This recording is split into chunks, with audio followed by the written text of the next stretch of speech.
or announce it publicly until he issues the warrant of arrest and then an operation for the arrest. Ang point lang sa akin, Mr. President, before he is removed from this country, ma-redress niya pa rin yung sarili niya sa korte. Yeah. Thank you, Mr. President. And as I mentioned earlier, I fully support this Senate resolution, of course, subject to style, Yes, based thank on you, what Mr. we have agreed earlier.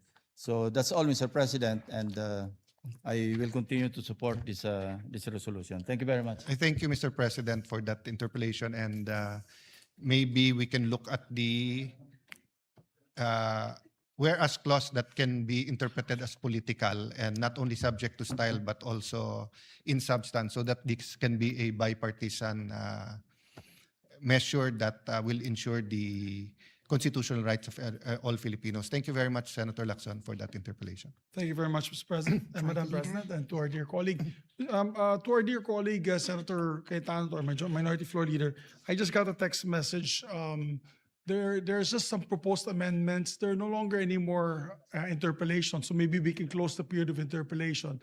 And on Monday, I believe the Senate President would like to propose amendments together with Senator Lacson and Senator Kiko Pangilinan as well. Yes. So if it's all right, we can close the period of interpellation. For And the Mr. moment. President, our staff can also Work together. discuss so that we can consult everyone and reword it. I think it's a good day and a good opportunity to just clarify this. And may I just emphasize again, in the end, unless kasi we amend this Republic Act or come up with a new law, which will take time, it really falls, this is really a sense of the Senate. And I think one of the addresses will really be the Honorable Supreme Court. They did come out with rules for extradition. But I think there was a statement that it might not be applicable to rules of surrender under this RA. So maybe some clarity will come out of this. So again, thank you, Majority Leader, and to Thank you. our Madam Senate President. So with that, Mr. President, Madam President, the status is that we are After closing, after close. may Ah, manifestation. Monday pa tayo magko-close. Monday pa. Yes, Senator. Interpellation, yes. With that, Mr. President, Senator Bamakino pala wants to interpolate still on Monday, if that's all right, sir. Minority Floor Leader. I just got the message. He's not here. He's out of town.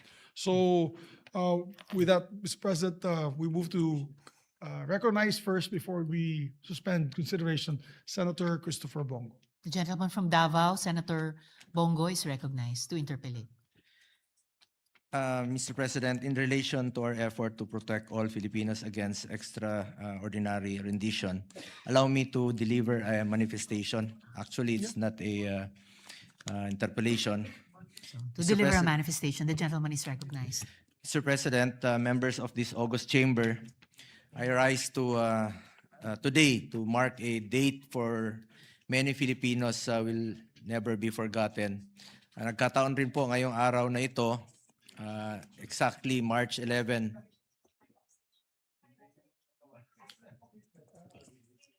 Yes, we just want to clear, Madam Sponsor. So my apologies to Senator Bongo not to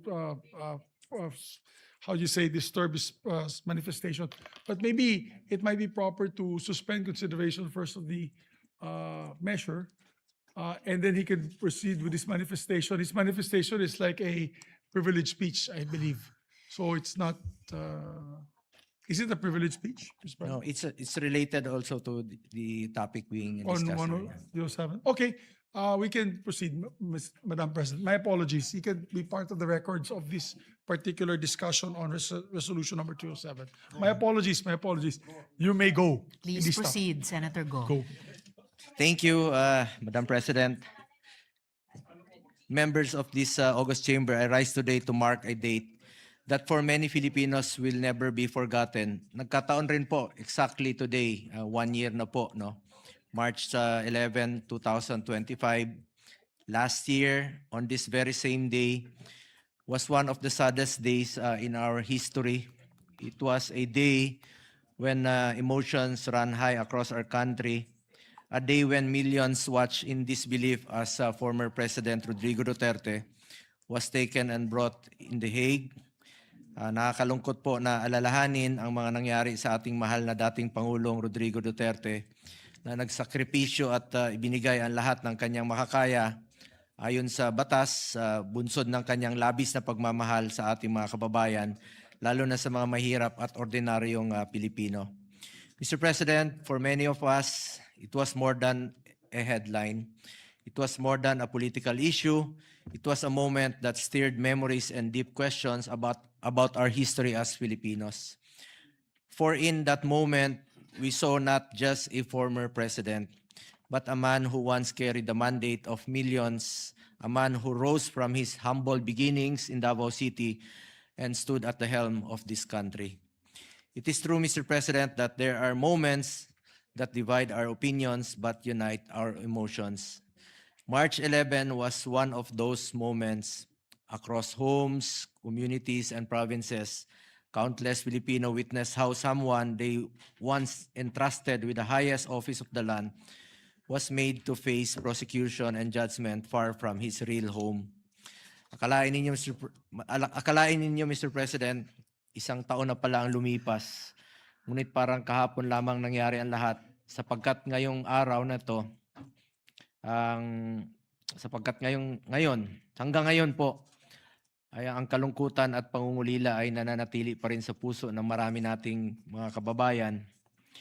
1 year has passed, yet the emotions remain as vivid as ever. The pain, the questions, and the sense of loss are still felt by many Filipinos who remember that moment not merely as a political event, but as a deeply personal chapter in their lives. That is why, Mr. President, in times like this, we must pause and reflect on principles that go beyond personalities and politics. We must ensure that what happened to former President Duterte should never happen again to anyone. No Filipino, regardless of position, influence, or political affiliation, should ever feel that the legal processes meant to protect our people can be set aside or disregarded. Siguraduhin natin na hindi na maulit sa kahit sino man ang pagsasantabi ng mga legal na proseso. This issue is greater than any of us or any personality. What is at stake here is our sovereignty and judicial independence as a sovereign nation and the dignity of every Filipino. Kung ang isang dating Pangulo ng ating bansa ay maaring tratuhin ng ganito, paano na lang po ang ordinaryong Pilipino? Nakakalungkot po, matanda na si Tatay Digong. In fact, yung picture na lumabas dyan na merong oxygen concentrator, totoo po yun. Panahon ng pandemya, bit-bit niya to parate kahit saan siya nag-travel. Alam naman natin na matapang siya at matatag siya, pero kitang-kita ko na rin ang kanyang iniinda. 71 years old na po siya ngayong March 28. At fragile na po siya. At maaaring 81 na po siya. 81 years old na po siya sa March 28. Kumbaga harmless at fragile na po si Tatay Digong. Hindi na siya dapat ipinilit ilayo sa bansa. Hirap na po siyang maglakad. Nakasungkod na nga po siya. Maski pagtali ng sariling sintas, hindi na niya maabot. Lahat naman tayo ay tumatanda. Lahat tayo ay may minamahal na lolo, lola at tatay at mga kaibigang may edad na. Dapat po ay alagaan na lang po sila rito. Ang sakit na makita na yung taong binigay ang lahat para sa atin, ngayon ay mag-isa sa isang kwarto sa banyagang bansa. Sana muling magkaisa ang mga Pilipino. Sana matuldukan na ang pagkawatak-watak nating mga Pilipino. Imbis na umunlad, bigla tayong umurong. OFWs nga, pinapauwi natin. Noong panahon ni dating Pangulong Duterte, yung iba nagre-raise po ng funds para pambigay po doon sa blood money, no? Na para mapauwi lang po yung ating mga kababayang OFWs. Yun po yung ginagawa namin noon, na ginagawan po ng paraan na makauwi dito yung mga kababayan nating Pilipino. Pero baliktad po ang nangyari kay Tatay Digong. Bakit natin isinuko ang sariling nating lahi? Pilipino rin po si Tatay Digong, hindi dapat siya pinamimigay sa dayuhan. Mr. President, ang bawat Pilipino, mataas o mababa man ang katayuan sa buhay, saan man sa mundo, dapat may gobyernong masasandalan na hindi siya pababayaan. Former president man o hindi, karapatan yan, lalo na po pagdating sa kanyang kalusugan, kaligtasan at buhay. Mr. President, the world today is full of wars, bombings, and mass killings. Walang kasiguraduhan ang bukas para sa lahat. We will never know what will happen tomorrow and in times like this. Let us take it as a call for Filipinos to come together. Let us stand as one, no matter our status, our color, or our political beliefs. Siguraduhin natin na ang bawat Pilipino, anuman ang kanyang estado, kulay at paniniwala, o kinabibilangan sa politika, ay protektado at nirerespeto po ng estado. And today, wherever history ultimately places our former President Duterte, one thing remains undeniable. He became a defining figure in the lives of millions of Filipinos. Finally, Mr. President, I humbly ask for everyone's prayers for former President Rodrigo Duterte, prayers for his health, his safety, and his well-being. May he be protected, guided, and keep strong as he faces the days ahead. Maraming salamat po, Mr. President. Majority Leader. Yes, thank you very much, Madam President. Madam President, to allow Senator Bam to still pursue his interpellations and Senator Kiko on Monday, move to suspend consideration of the same. Consideration of proposed Senate Resolution number 307 is suspended. Thank you very much, Madam President. May I ask for a minute suspension, Mr. President? Session is suspended.